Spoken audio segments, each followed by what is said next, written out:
ഓണം ഒരു ദേശീയോത്സവമാണ്. ഭാരതത്തിലെ എല്ലാവരും ജാതി മത ഭേദമന്യേ ഓണം ആഘോഷിക്കുന്നുമുണ്ട്.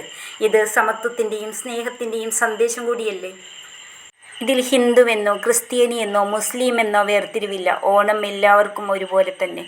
തൃശ്ശൂർ പെരുമ്പിലാവ് കല്ലമ്പുറത്തുള്ള സിറാജുൽ ഉലൂം എന്ന ഇംഗ്ലീഷ് മീഡിയം സ്കൂളിലെ അധ്യാപിക രക്ഷിതാക്കൾക്കയച്ച വാട്സപ്പ് സന്ദേശം തെറ്റായ പരാമർശം തന്നെയാണ്. മറ്റു മതസ്ഥരുടെ ആഘോഷങ്ങളിലോ വേഷവിധാനങ്ങളിലോ പങ്കുകൊള്ളാൻ പാടില്ല. നമ്മളോ നമ്മുടെ മക്കളോ ഈ ആഘോഷങ്ങളിൽ പങ്കെടുക്കില്ല. അറിവിൻ്റെ വെളിച്ചം പകരേണ്ടവർ, വിദ്യയുടെ ബാലപാഠങ്ങൾ പറഞ്ഞു കൊടുക്കേണ്ടവർ. ഇവിടെ ടീച്ചറുടെ ഇത്തരത്തിലുള്ള പരാമർശം ഖേദകരം തന്നെയല്ലേ. വളർന്നു വരുന്ന കുട്ടികളുടെ മനസ്സിൽ വർഗീയതയും തെറ്റായ മതബോധവും ഉണ്ടാക്കുന്ന സന്ദേശമല്ലേ ടീച്ചർ കൊടുത്തത്. ജാതിയുടെയും മതത്തിൻ്റെയും പേരിൽ വിദ്യാഭ്യാസ സ്ഥാപനങ്ങളിൽ ഇത്തരം വിവേചനങ്ങൾ ശരിയല്ല. വളർന്നു വരുന്ന കുട്ടികളെ വഴിതെറ്റിക്കാനേ ഇത് ഉപകരിക്കൂ. കുട്ടികളുടെ മനസ്സിൽ വിഷം കുത്തിവെക്കുന്ന ടീച്ചറുടെ ഈ വാട്സപ്പ് സന്ദേശങ്ങൾ വളർന്നു വരുന്ന യുവതലമുറയ്ക്ക് ഒരു മഹാവിപത്ത് തന്നെയാണ്. ഒരു അപകടത്തിൽപ്പെട്ട് ആശുപത്രിയിലെത്തുന്ന ഒരു രോഗി രക്തം സ്വീകരിക്കുന്നത് മതം നോക്കിയാണോ?